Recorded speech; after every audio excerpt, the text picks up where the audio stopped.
तो भाई जहाँ पे हम आए हैं और ये इच्छा की बात हुई है तो साथ साथ इच्छा खड़ी है, सॉरी भाई खड़ा है।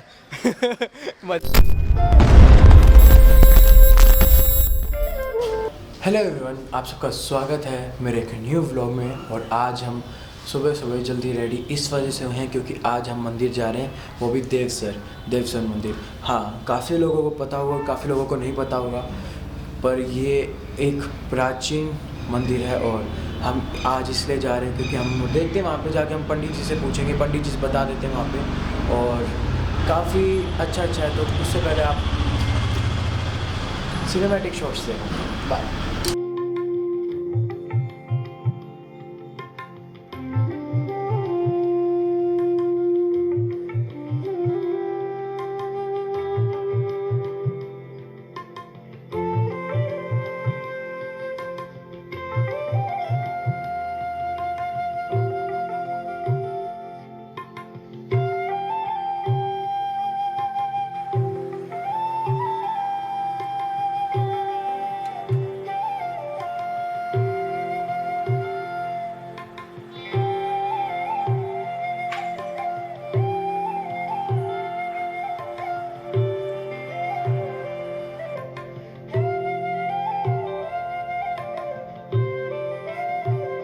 सही। तो हम देवसर मंदिर आ चुके हैं और कितने घर से कितने 10-15 किलोमीटर दूर, 10-15 किलोमीटर दूर था, मतलब 10 से ऊपर ही था, मतलब 15 मान लो आप। और अगर मैं घर से आते तो ये बहुत लंबा पड़ जाता, तो सही था यहाँ पे पहले आना और फिर देवसर आना। 90, हाँ 90 पर फिर उल्टा जाना भी तो पड़ जाता है, समझ रहे हो? घना बोला है वो। मेरे को बाइक चलाना थोड़ा कम पसंद है। हाँ, तो इस वजह से अभी हम आ चुके मंदिर के अंदर और आप थोड़े बहुत शॉट देख लो। और उसके अलावा अभी हम पंडित जी से मिलते हैं और पंडित जी से पूछते हैं कि वो हमें बताएंगे कि यहाँ के बारे में या नहीं, या फिर हमें बताना पड़ेगा। मतलब कोशिश करेंगे पंडित जी बताएं तो ज़्यादा अच्छे से पता चलेगा।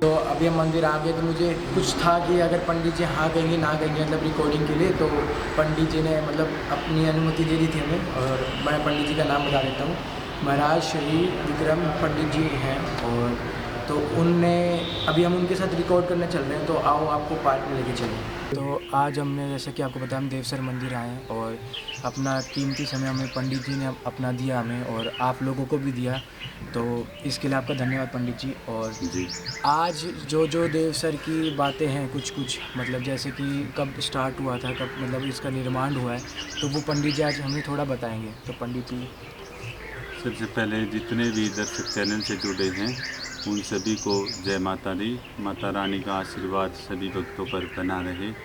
और ये देवसर धाम मंदिर ये हरियाणा के सबसे प्राचीन मंदिरों में इनका नाम आता है। और इनका इतिहास आज से 733 वर्ष पहले यहाँ पर भंवर सिंह नाम का बंजारा यहाँ पर अपनी गव्वे चराने के लिए आया था। तो वो पहाड़ी के नीचे अपनी गव्वे चरा रहा था। तो उसमें से कुछ उनकी गाय गुम हो गई, तो उसने सभी जगह देखा, नहीं मिली। आड़ थक के वो पहाड़ी के नीचे विश्राम करने लग गया और ये सोचने लगा कि भाई मुझे तो गौ हत्या का पाप लगेगा, कोई जैसे कोई कसाई गौवों को ले जाएगा। फिर उसने ऐसे ध्यान करके वो सो गया। तो सबसे पहले सौपन में माता रानी ने उनको दर्शन दिए। माँ ने बताया कि मेरी ऐसे ऐसे एक प्रतिमा है सोने की, वो आपको स्थापित करवानी है। तो जैसे वो सुबह उठा तो उसकी गाय उसके पास बैठी मिली और वो पहाड़ी में जैसे गुफा के अंदर पहुंचा तो माँ ने साक्षात उनको दर्शन दिए।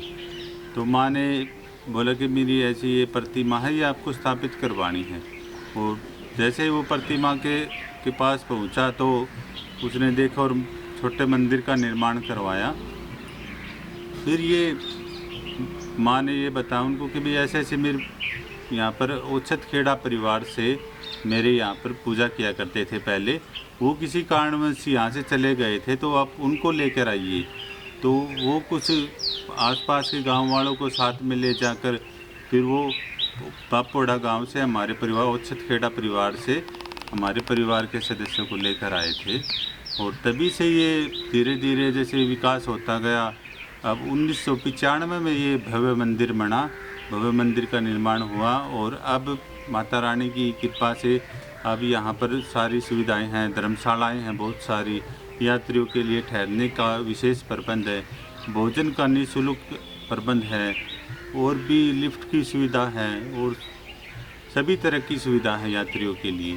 तो पंडित जी यहाँ पे कब ज़्यादा लोग आते हैं इस मंदिर में और मान्यता क्या है, तो कुछ इस विषय में बता देते हैं आप। वैसे तो जी मंदिर में हमेशा ही लोगों का जैसे देश विदेश से लोग आते रहते हैं, विदेशों से भी काफ़ी आते हैं, जैसे रसिया, ऑस्ट्रेलिया, कनाडा, काठमांडू और भूटान, कनाडा से काफ़ी भक्त आते रहते हैं। और भी भारत देश वर्ष से तो सभी जगह से सिलीगुड़ी, रायपुर, कलकत्ता और उड़ीसा में जैसे राउरकेला और भी जितने भी इंडिया में हर जगह से आते हैं। तो हर टाइम भी ऐसे देखा जाए तो आते रहते हैं, लेकिन नवरात्रों में ज़्यादा भीड़ रहती है। नवरात्रों की जो चैत्र नवरात्रे हैं और आसोज नवरात्रे हैं उनमें ज़्यादा भीड़ रहती है। और अभी भी जैसे फागुन उत्सव है तो इसमें भी भक्त बहुत दूर दूर से आ रहे हैं। तो माता रानी की कृपा भक्तों पर बनी रहती है। यहाँ जो भी भक्त आता है माता रानी उनकी मुराद पूरी करती है। और यहाँ पर मैं विशेष की बात करूँ तो विशेष यहाँ पर जात जटूला और गठजोड़े की धोख लगती है। जैसे किसी भी उनको अगर जिनकी कुल देवी है उनकी नई शादी हुई है तो यहाँ पर जात लगेगी, सप्तमी को धोख लगेगी, फिर अष्टमी को धोख लगेगी उनकी। तो सप्तमी अष्टमी दोनों को धोख लगती है, तभी उनकी संपूर्ण धोख होती है। और जडूला किसी को भी अगर बच्चा हुआ है तो उसका जात जडूला यही मंदिर में ही होता है और उसके लिए भी विशेष सुविधा यहाँ पर की गई है। तो श्रद्धालुओं के लिए, सभी तरह से आने वालों के लिए सभी तरह की यहाँ पर सुविधाएँ हैं और माँ के बहुत दूर दूर से यात्री अभी आ रहे हैं। और आप जोत का बता रहे थे कि जोत जो है और नवरात्रे में इतनी भीड़ रहती है, वो कुछ उस बारे में। नवरात्रों में भी बहुत भीड़ रहती है और जोत का क्या जी, अखंड जोत का विशेष महत्व होता है। माँ की अखंड जोत जैसे ही ज्योति जलती है तो माँ उनके भक्तों के संकट दूर करती है, उन पर जो भी आपदा उसे दूर करती है।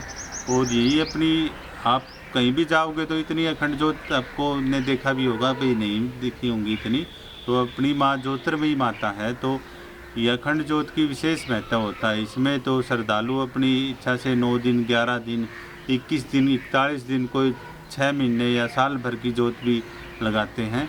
तो अखंड जोत का विशेष महत्व रहता है। और नवरात्रों में बहुत ज़्यादा माता रानी की मानता है और भक्त नवरात्रों में अखंड जोत लगवाते भी हैं। तो पंडित जी यहाँ पे विशेष दिन कौन कौन से होते हैं जिस टाइम लोग आते हैं अपनी मनोकामना पूरी भी करते हैं?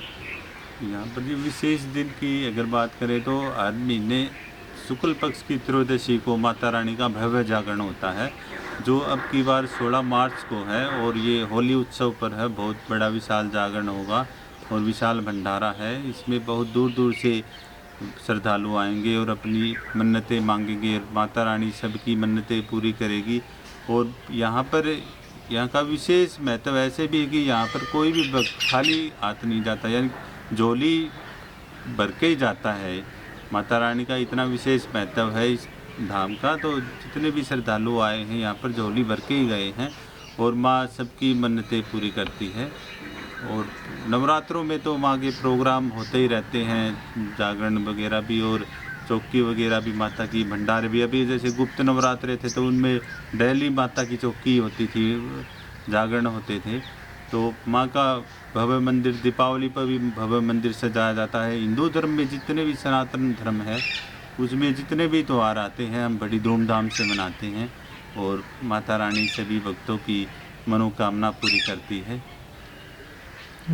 धन्यवाद पंडित जी, आपने अपना कीमती समय दिया। जय माता, जय। तो भाई जहाँ पे हम आए हैं और ये इच्छा की बात हुई है तो साथ साथ इच्छा खड़ी है, सॉरी भाई खड़ा है मजाक से हटकर। तो बता भाई स्टोरी। तो भाई चलो स्टार्ट करते हैं। चलो। यहाँ पे मेरी दादी आई थी और बोला था कि देवी माँ मेरे को एक सुंदर सा प्यारा सा पोता दे दो और मैं उसको 12 साल का होने तक हमेशा लेके आऊँगी। और फिर मेरी मम्मी ने कहा कि वो 12 साल का हो जाएगा उसके बाद उसको मैं लेके आऊँगी। तो मैं तो यहाँ पे हर साल आते रहता हूँ, ये यहाँ पे नया है। नया आया हूँ, ऐसे कह रहे थे, खरीद के आया हूँ। मैं फर्स्ट टाइम आया हूँ और भाई मतलब हर साल आ रहा था क्योंकि इच्छा से मांगा गया था।